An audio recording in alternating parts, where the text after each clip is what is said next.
What you are about to see is one of the most important interviews I have encountered during my 17 years of research. Anyone who watches this interview will gain the ability to make sense of the past, present, and future. Those who don't will remain lost in a state of confusion. This is an absolute must-see. This interview delves into history, politics, the occult, and the so-called globalist agenda that is systematically destroying the human race through deception and psyops. Tonight we're going to talk about the Illuminati, and I have Ted Gunderson with me again. He's been kind enough to give us more of his information.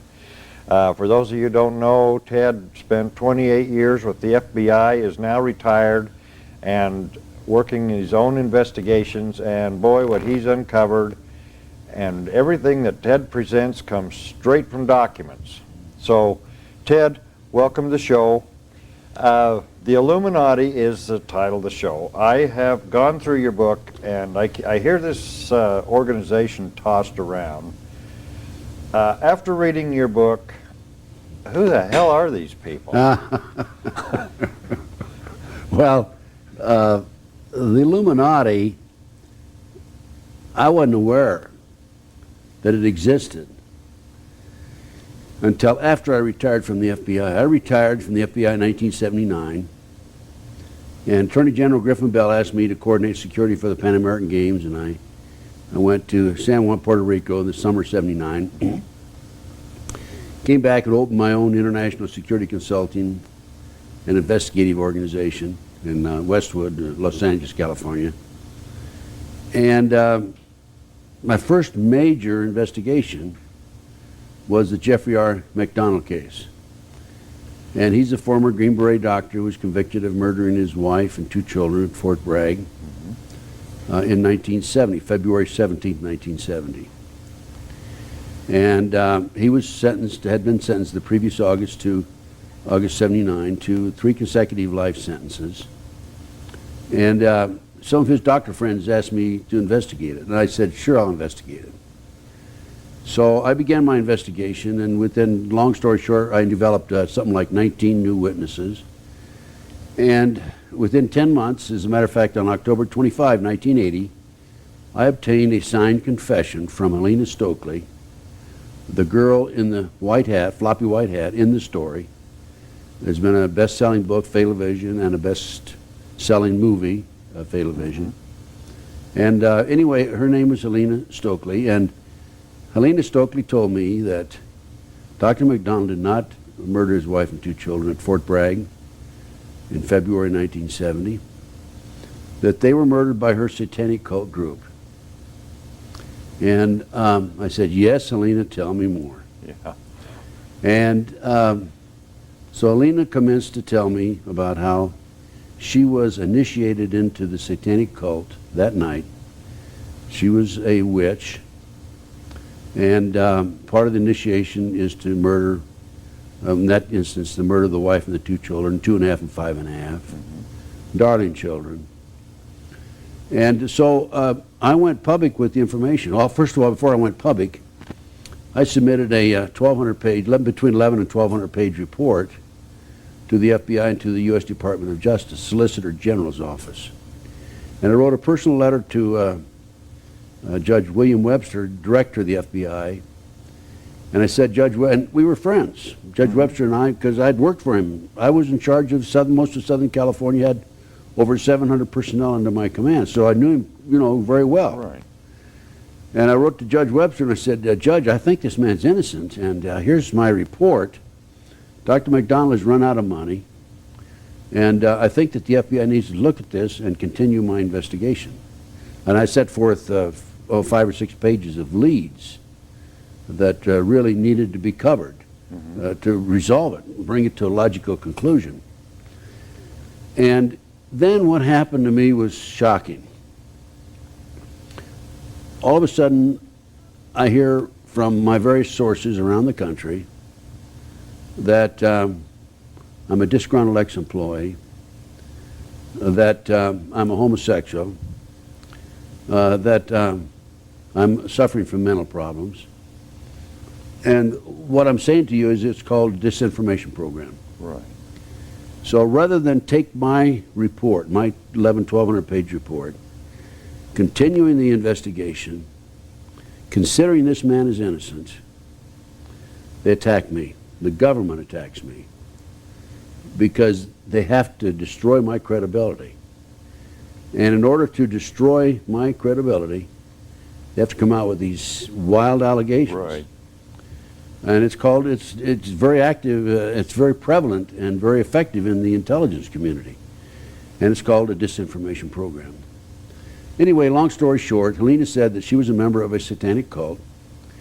At that time, they were bringing drugs in plastic bags in the body cavities of the dead GIs out of Vietnam, Air America, CIA operation, and the Army.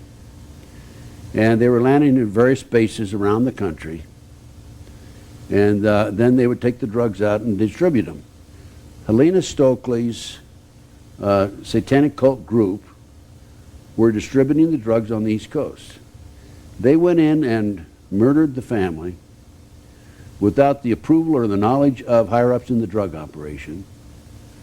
And when the higher-ups learned this had happened, they were afraid if there was an investigation of the cult, that it could expose the whole operation. Right. So what they did is they basically framed Dr. McDonald. Dr. McDonald is an innocent man. He did not commit those murders. So in looking at the case, you see when you become involved in an investigation, the first thing you do is you grab all the testimony and all the evidence and you look at it and you analyze it. And I saw where evidence was lost, stolen, destroyed, altered. For example, Colette, the wife, Jeff's wife, had skin under her fingernails. The skin disappeared. Mm-hmm. Now from the skin you could do a blood test at that time. Sure. And tell the blood type of the person who had been scratched. By the way, Dr. McDonald did not have any scratch marks on him. That skin disappeared. That evidence alone could have exonerated Dr. McDonald. Right. But anyway, Helena then told about the movement in the house, what each person did, how she had broken into the house with a black male named Dwight Smith and two white males, Shelby Don Harris and Alan Mazarell, confronted Dr. McDonald. They had a fight and murdered the family, left him alive. She said that they left Dr. McDonald alive because they felt he would suffer more if his family died and he was alive. The man has suffered. He's been in jail now for 20-some years. And he's still there. He's still there. And right now, we're in the process. The court's ordered DNA test, by the way. Mm-hmm. In 1997, 4 years ago. Well, the judge, James Fox from Wilmington, North Carolina, said, okay, we're only, although there's 2,000 individual pieces of evidence, he said that we're only going to allow 15 pieces of evidence to be examined, and furthermore, we're only going to allow the prosecution or the U.S. government to be present when they open the evidence envelopes. The defense couldn't even be present. Well, the prosecution opened the evidence envelopes, and of the 15, 5 of them are empty. Unbelievable, right? 97, 2001, they still haven't conducted the tests. They're dragging their feet, the government is, stalling. Now, if our government is truly interested in justice, they would get on with this case, but they don't dare resolve it in favor of somebody other than McDonald as the guilty party. Yeah, if they discover that McDonald didn't do it, then they're obligated to find out who did. Who did it?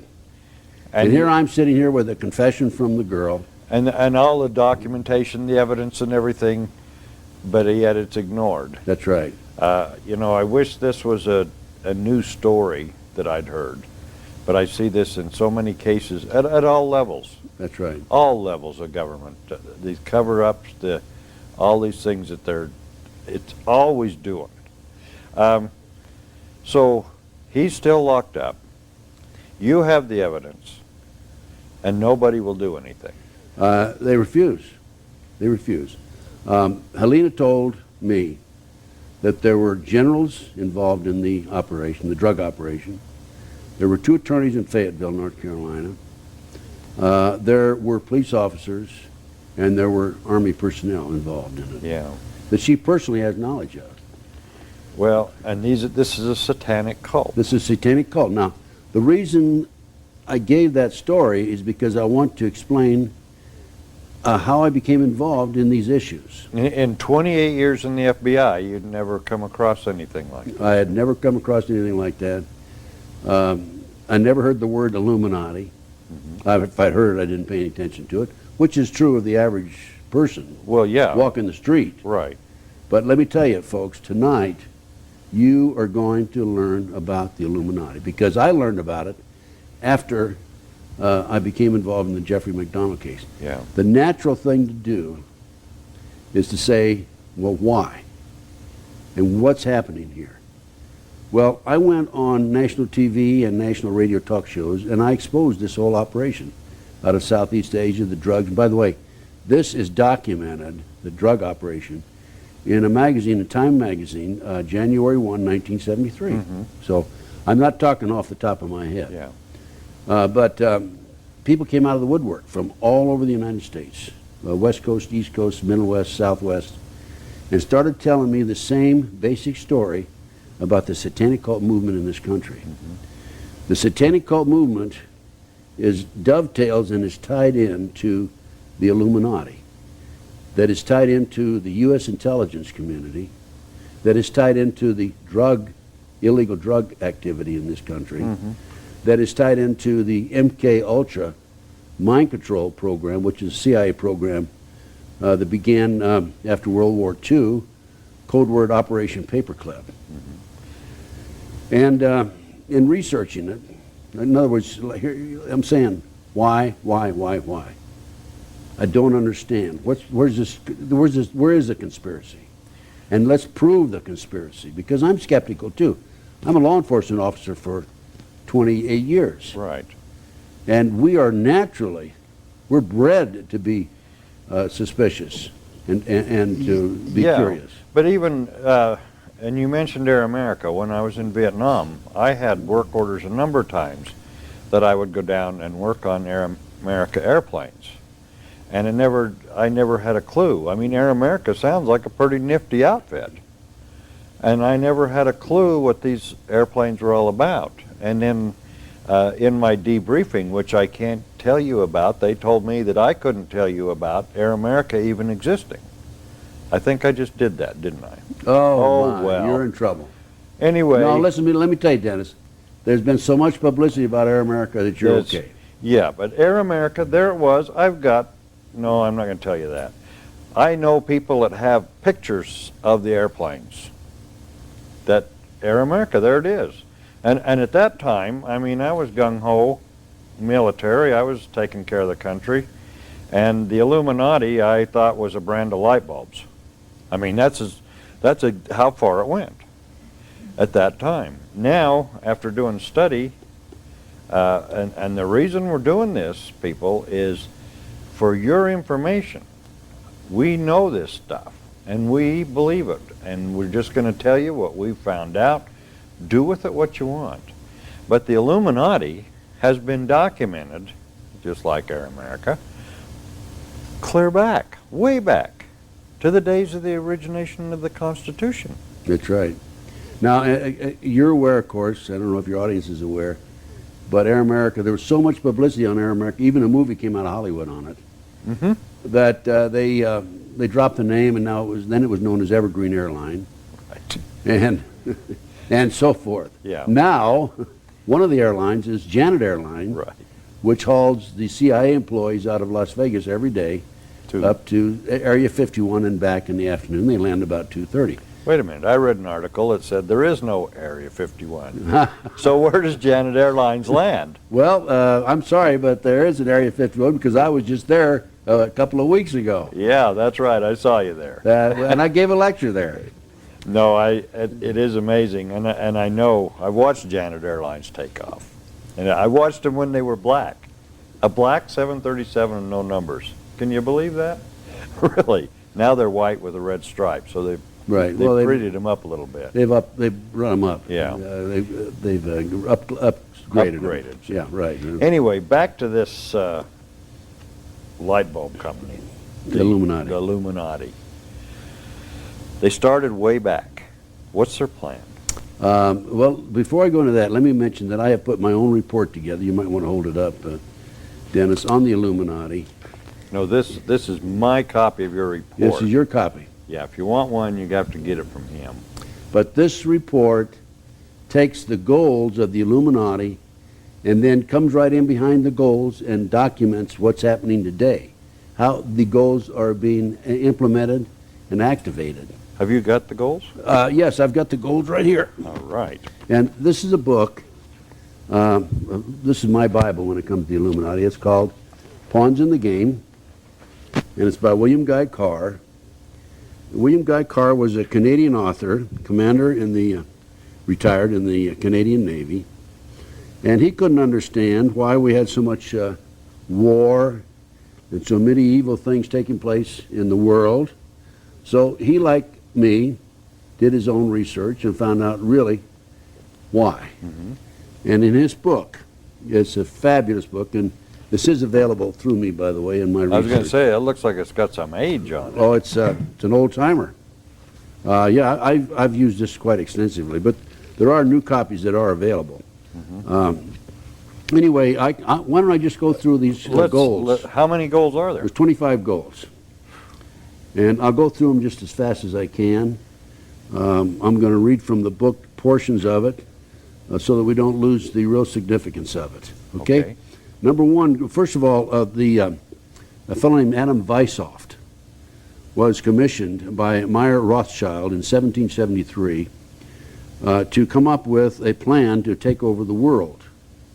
And so on May the 1st, 1776, 3 years later, he had put this plan together, and the goals were announced. May the 1st is a communist holiday, as you know. And by the way, it's kind of interesting, Area 51, May the 1st. Right. I don't know if there's any significance there or not, but, you know, I'm not saying there is, I'm not saying there isn't, but okay, all right. Tell me I'm a kook, okay? Well, 51 relates to a lot of things if we got if yeah, we get well, time. I'm just saying that's kind of Yeah. a little interesting twist there. Happy May Okay, Day. beg your pardon? Happy May Day. Happy May Day, Right. that's right.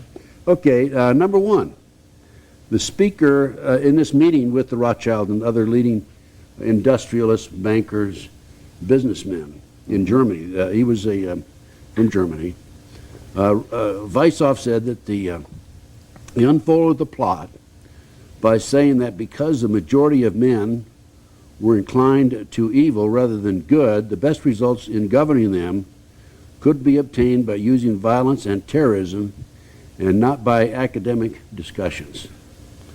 He goes on and says that the way to rule is logically to conclude that by the laws of the nature, the right lies in force. And we see that every day. Right. We see that in the Middle East right today. In the Middle East, we see that in Middle Reno. Well, we see that also in the riots and everywhere. and in the pitting the blacks against the Mexicans and the blacks against the whites. Right. And you know, that's part of the master plan. Number two, he next asserted that political freedom is an idea and not a fact.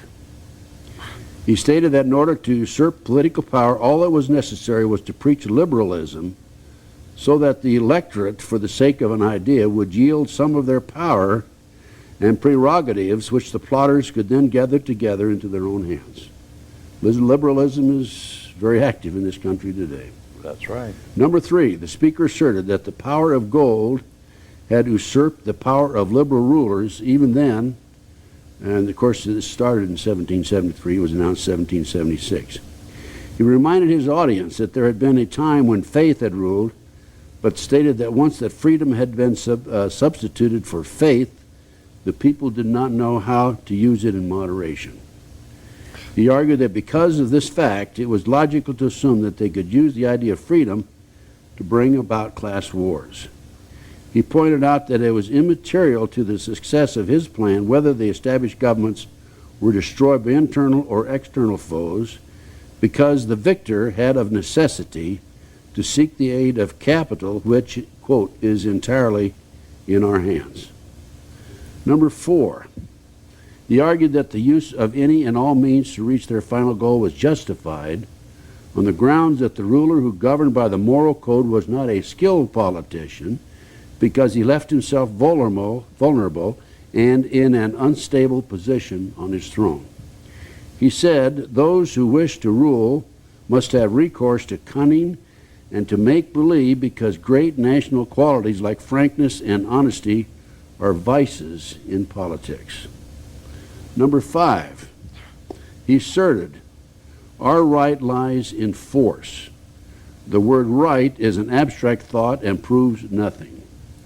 I find a new right to attack by the right of the strong and to scatter to the winds all existing forces of order and regulation, to reconstruct all existing institutions, and to become the sovereign lord of all those who left to us the rights of their powers by laying them down voluntarily in their liberalism. Number 6, he then admonished his listeners with these words. The power of our resources, listen to this is very interesting. The power of our resources must remain invisible until the very moment when it has gained such strength that no cunning or force can undermine it. He warned them that any deviation from the line of the strategical plan he was making known to them would risk bringing to naught the labors of centuries. So it's secret. Right. And they want to keep it secret. They don't want the public or the people to be aware of what their plan is, because if enough people become aware of it, they could stop it. Well, I mean, if just the first 6 items so far, if you publish those in the largest newspapers in the country for 2 or 3 weeks, just explained all this, it'd be all over with. The people would be so outraged. That's right. And we're coming up to that in just a few minutes, why it's not being published. Right. That's control of the press. That's not the 7th one, but we'll talk about the 7th one. He next asserted, Weishaupt did, the use of mob psychology to obtain control of the masses.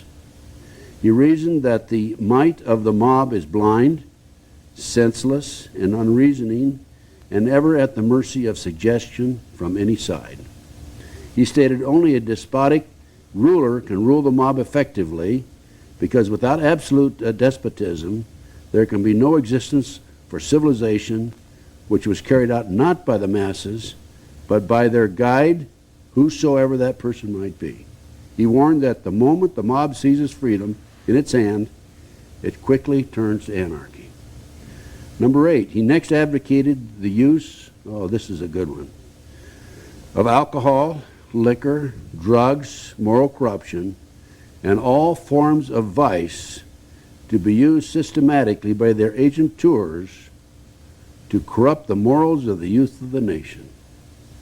He recommended that special agenteurs should be trained as tutors, lackeys, governesses, clerks, and by our women in the places frequented by the masses. He added that in the number of these last I count also the so-called society ladies who become voluntary followers of the others in corruption and luxury. We must not stop at bribery, deceit, and treachery when they should serve towards the attainment of our goal. Don't we see that today? We see, I haven't missed anything we don't see today so far. I mean, that is heavy, though. Stop and think of what's happened to the youth of America today. Oh, right. There's no question about it.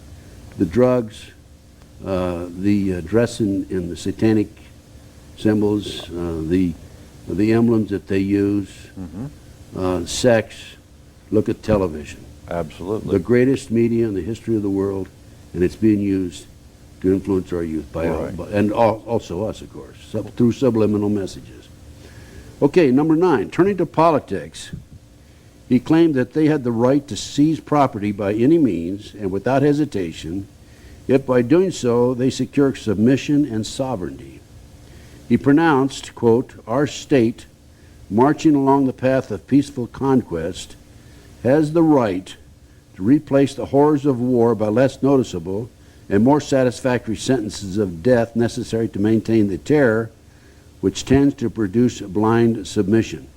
We see the IRS grabbing property Right. every day. Look at the Gordon Call case. Yeah, but we even see law enforcement agencies seizing property. That's right, on a regular basis. Right. And look at what's happening right here in Nevada with the ranchers.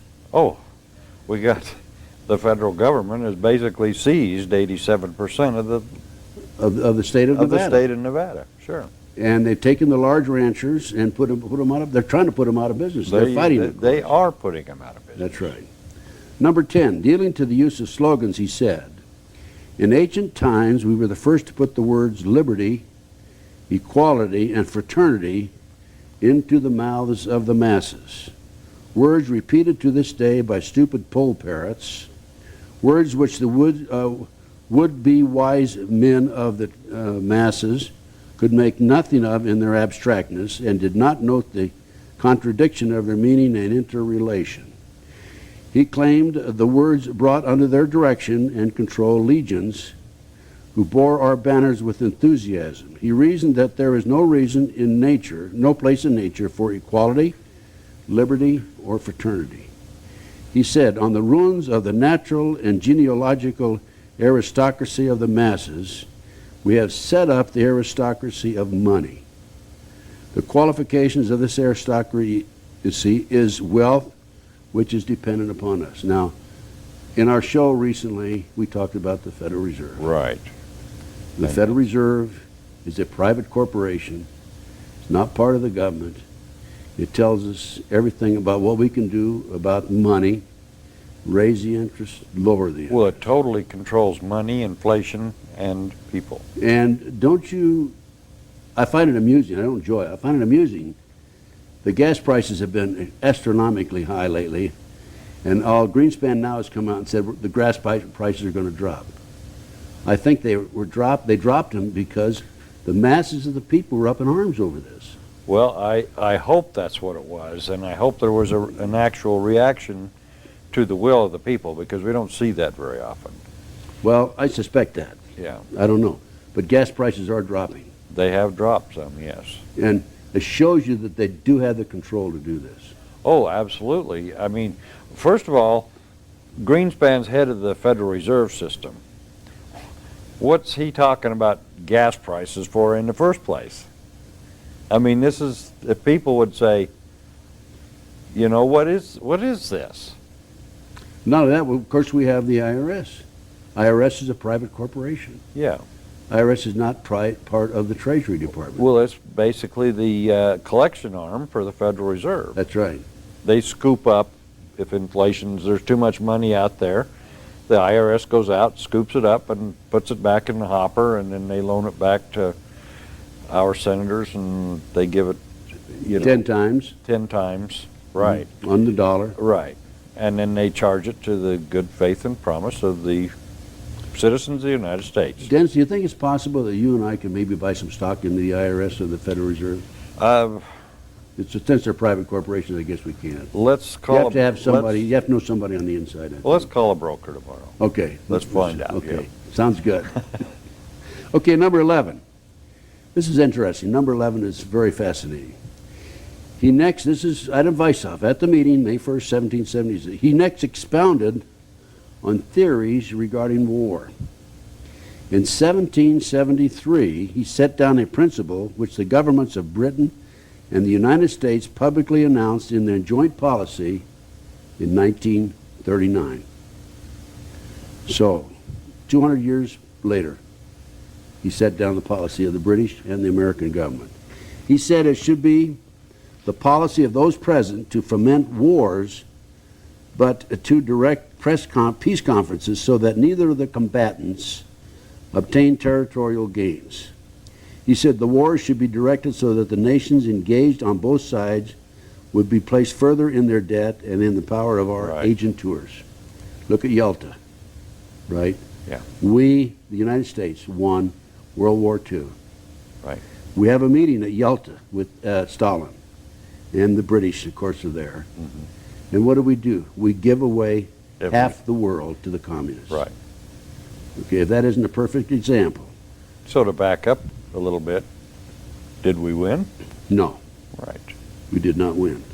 But the combatants obtained territorial gains and nobody gathered any, Except we were all a lot more in debt, we were in debt, which is perfect. Okay? which is, yeah, Goes right along with what the Illuminati preaches. right.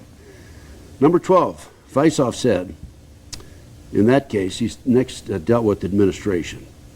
He told those present at this meeting that they must use their wealth to have candidates chosen for public office who would be obedient to our commands, so they may readily be used as pawns in our game by the learned and ingenious men we will appoint to operate behind the scenes of government as official advisors. He added, the men we appointed as advisors will have been bred, reared, and trained from childhood in accordance with our ideals to rule the affairs of the whole world. How about Rhodes Scholars? Wrote every high office in probably every state and definitely Washington, D.C. are always the golden boy. They're always the chosen person. They come out of nowhere and automatically they're elected. Dennis, let's look at what's happened in our lifetime. Okay, Pearl Harbor. Roosevelt knew in advance they were going to bomb Pearl Harbor, right? Jack Kennedy's assassination, a joint CIA Chicago mob operation. Look at Bobby Kennedy. He was assassinated. It was an 8-shot gun. There were 13 bullets in the walls. Right. Look at Waco. Look at Oklahoma City. Now, the point I'm making there is, look at the Warren Commission report on the Jack Kennedy assassination. The point I'm making there is the people in Washington, D.C. who fall in this category, it seems like a majority of them do, they're pawns. Right. They're covering up. And that's why they have control of what goes on at the high levels of our government. Right. But what happens? I mean, there has to be, in my little mind, some enlightenment somewhere, somehow. I mean, you can't have this many people walking around sound asleep. I mean, I see it, and I know it sounds ridiculous, but the masses, how are they not reacting? Well, first of all, we're coming to that very shortly. In fact, that's number 13. Yeah. Let me read number 13 and we'll come back to that. Okay. Number 13, it dealt with propaganda and explained how their combined wealth could control all outlets of public information while they remained in the shade and clear of blame regardless of the repercussions due to the publication of libel, slander, or untruths. The speaker said, quote, "Thanks to the press, we have got gold in our hands, notwithstanding the fact that we had to gather it as many of our own people. Each victim on our side is worth 1,000 of the masses." Control of the press. Right. If we had a real honest, free press in this country, they would attack Arlen Specter, the senator from Pennsylvania, on the magic bullet. Right. They would attack the federal government on Oklahoma City, Ruby Ridge, and so They would forth. have to. And a congressman should be standing on top of the desks and shouting, "We want an investigation." Right. In the World Trade Center bombing in 1993, this is documented in a New York Times article, October 28, 1993. The FBI not only knew in advance they were going to bomb the World Trade Center, they furnished the ingredients for the bomb. Why is not Congress asking Right. for an investigation of that? 6 people were killed. Right there, you're telling. Right. That's the answer right there. Right. And the press is not doing that. Mainstream media is not doing that. You are, Dennis. Well, they're bought and paid for, the That's right. mainstream media. Well, and also the large conglomerate manufacturers and big business. Right. Okay, number 14. He next explained the necessity of having our agent tours always come out into the open and appear on the scene when conditions had reached their lowest ebb and the masses had been subjugated by means of want and terror. He pointed out that when it was time to restore order, they should do it in such a way that the victims would believe they had been the prey of criminals and irresponsibles. He said, quote, "By executing the criminals and lunatics after they've carried out our preconceived reign of terror, we can make ourselves appear as the saviors of the oppressed and the champions of the workers." The speaker then added, quote, "We are interested in just the opposite, in the dimension, the killing out of the masses of the people." By the way, there's a movement to reduce the world population to 500 million. The United States would have 20 million people, right? A tenth of the population? That's right. Speaking of killing out of the masses.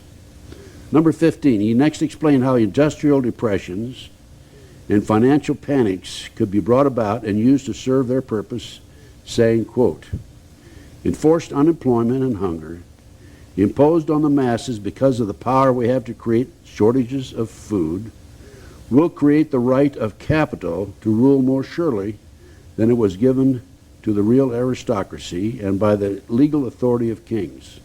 He claimed that by having their agentur control the mob could then be used to wipe out all who dared to stand in their way. Henry Kissinger made this statement once: if you want to control the population, you control the food. Right. Number 16, that talked about the Freemasonry. Now I want to make it very clear, we're talking about the Masons. There are a number of outstanding, wonderful men in the Masons.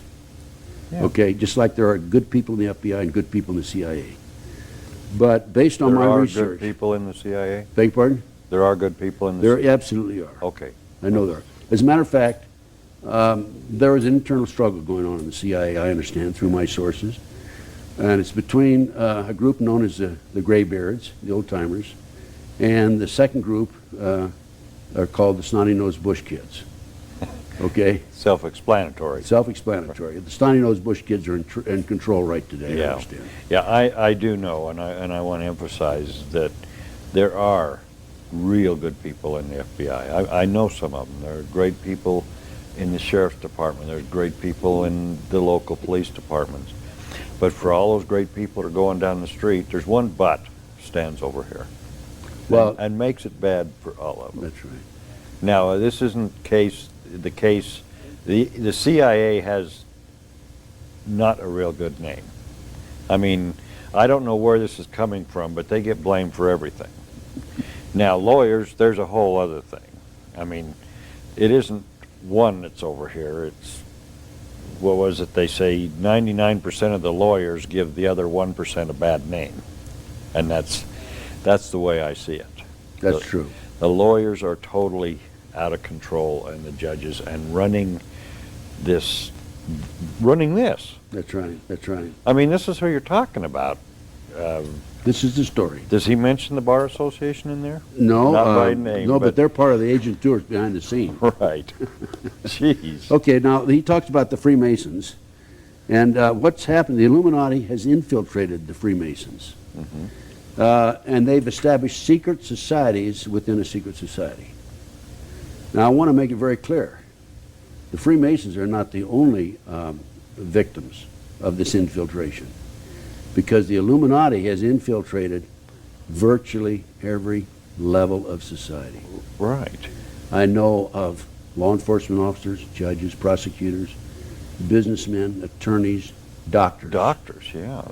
And the scumbags that follow us around on occasion Right. and that sabotage your car Right. and loosen my lug nuts, they're part of the Illuminati, but they're the dirtbags down below. They're the tools of the Illuminati and Yeah. furtherance of their cause.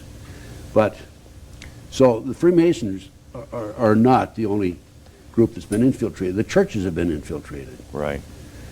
You cannot get, there's not one in 1,000, there's only 1 in 1,000 ministers that will allow you to come in and talk like you and I are talking right today. Right. They're afraid of losing their 501. IRS 501c3. That's Yeah. right, that's right. Okay, next, number 17. There's I don't- 25 of these.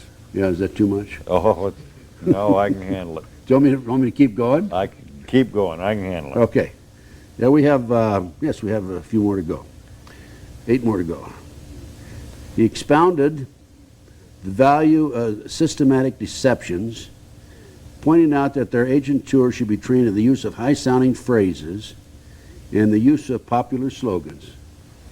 Now this is typical politician, isn't it? Absolutely. They should make the masses the most lavish of promises.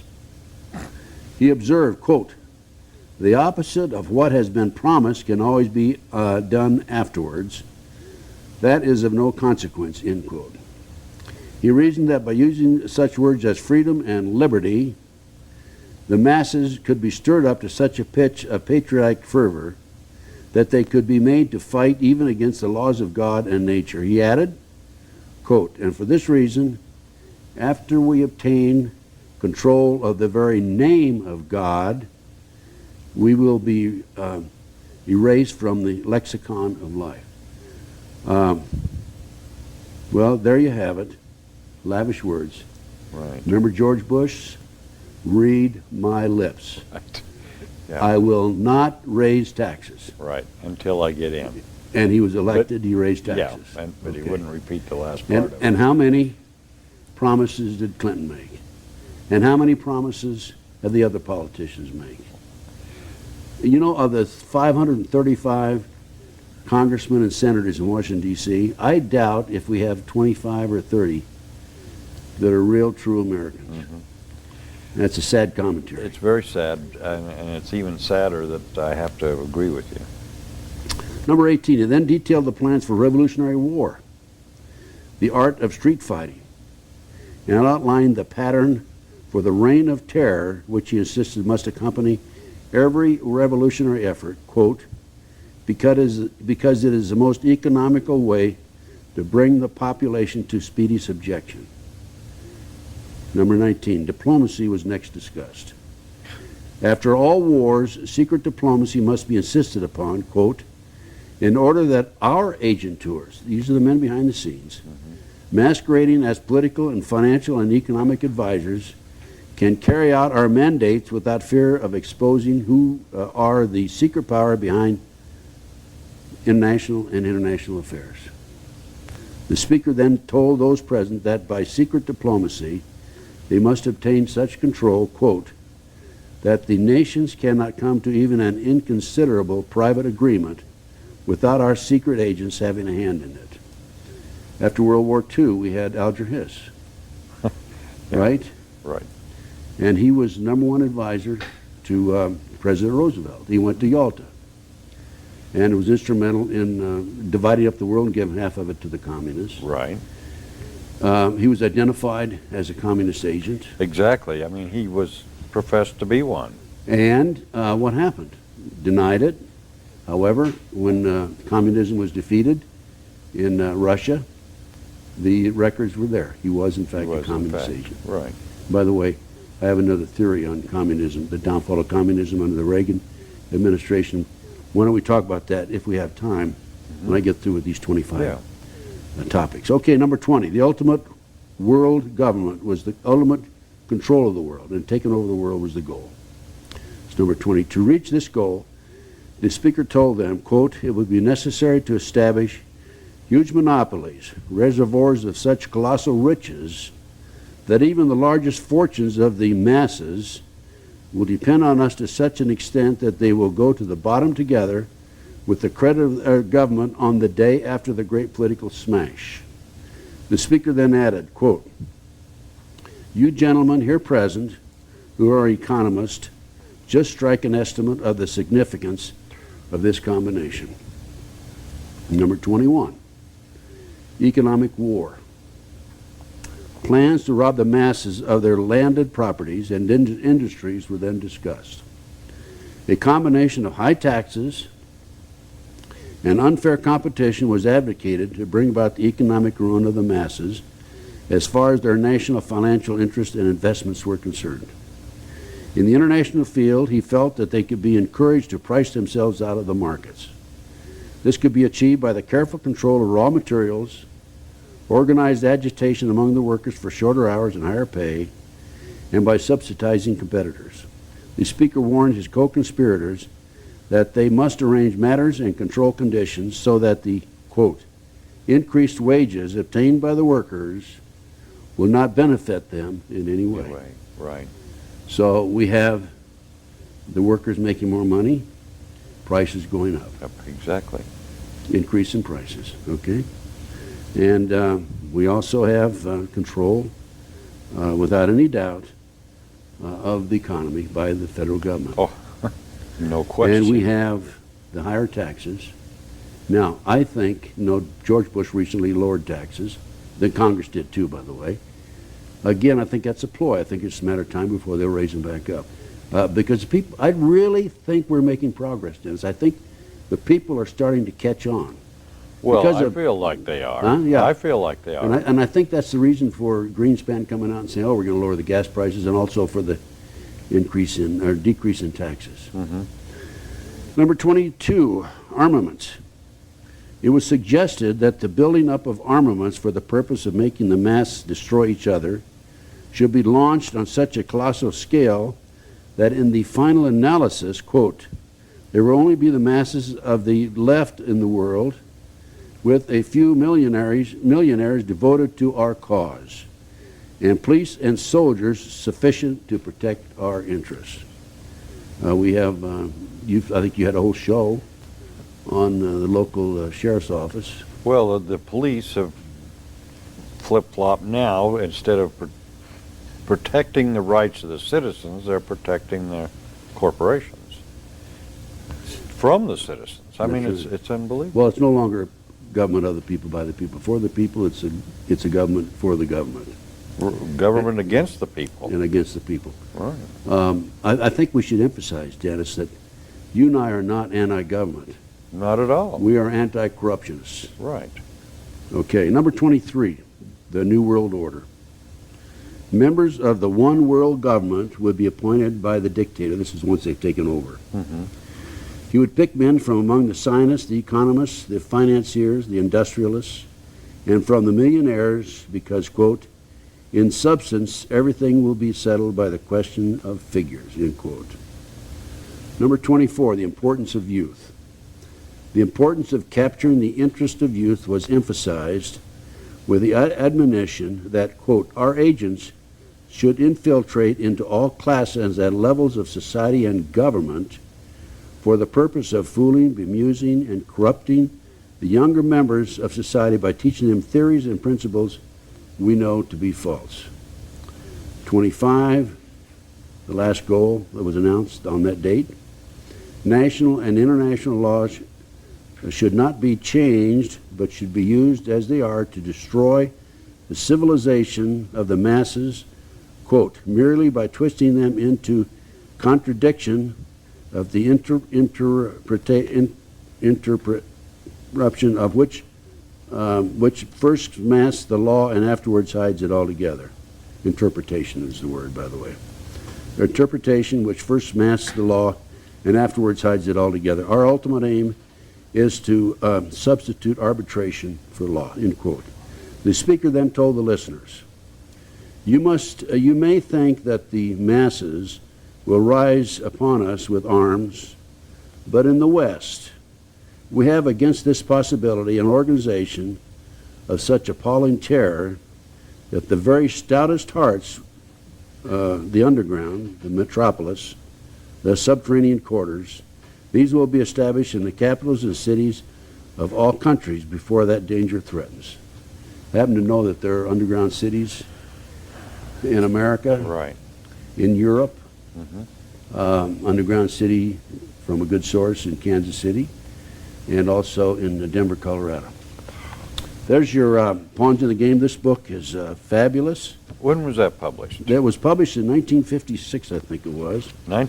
This It's been Adam out. fellow said this in 1776. No, it was Adam Weishaupt announced his goal in 1776, and William Guy Carr wrote this book in 1956, I believe, and that's when it was published. But this book is available through me, by the way. Yeah, but To it's make it still.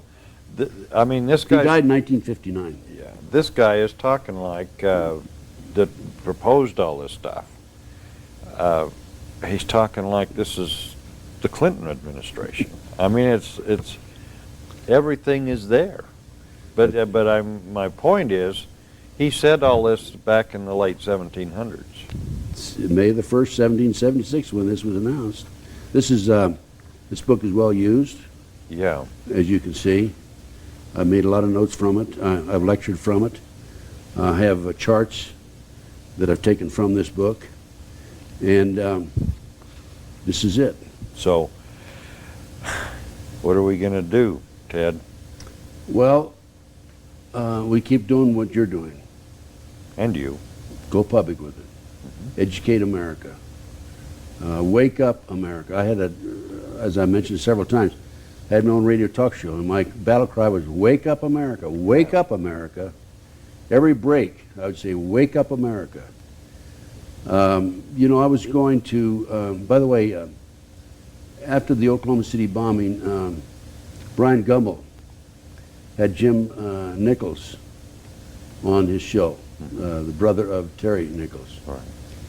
And I had sent my Oklahoma City report, which we discussed in one of your shows recently, to Jim.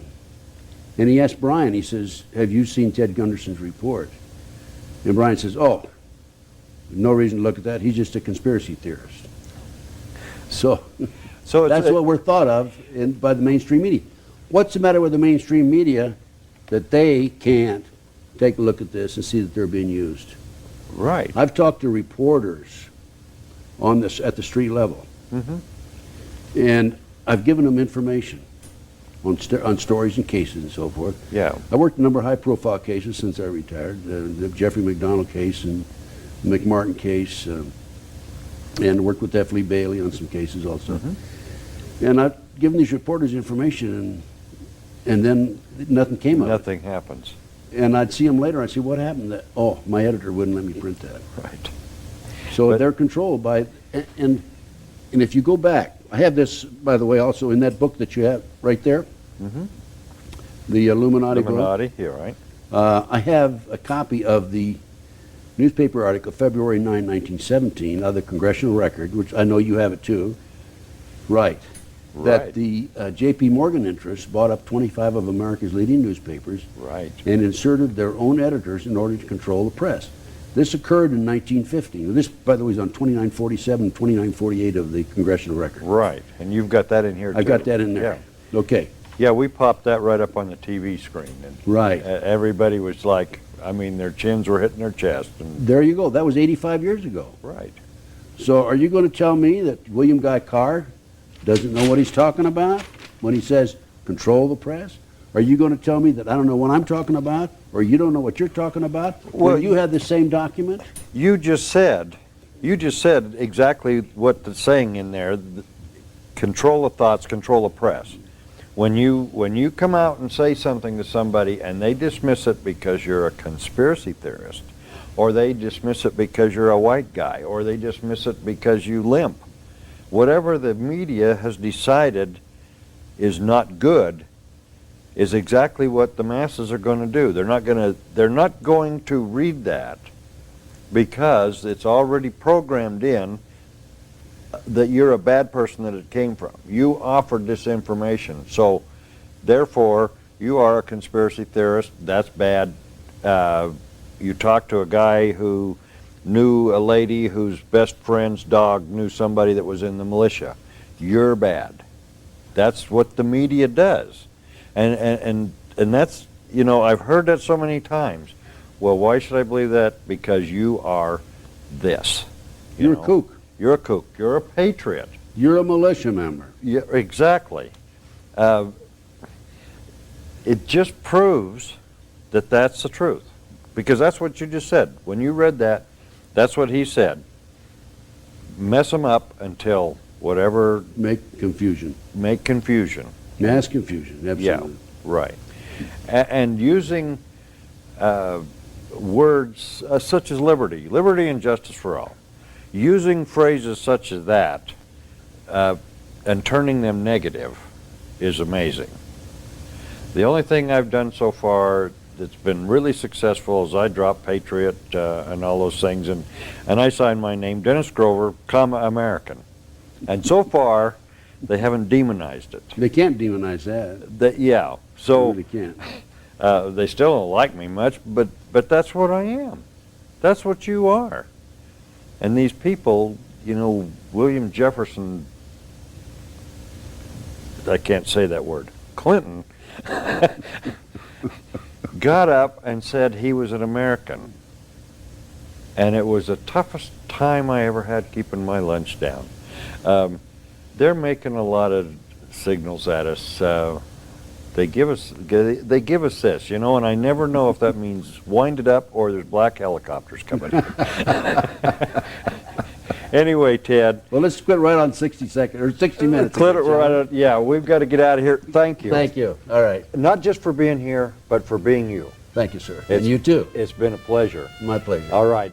What George Washington was saying was that it was not my intention to doubt that the doctrines of the Illuminati had not spread to the United States. On the contrary, no one is more truly satisfied of that fact than I am. The mere fact that someone had charged that the Illuminati was operating in America, George Washington said, on the contrary, no one is more truly satisfied of that fact than I am.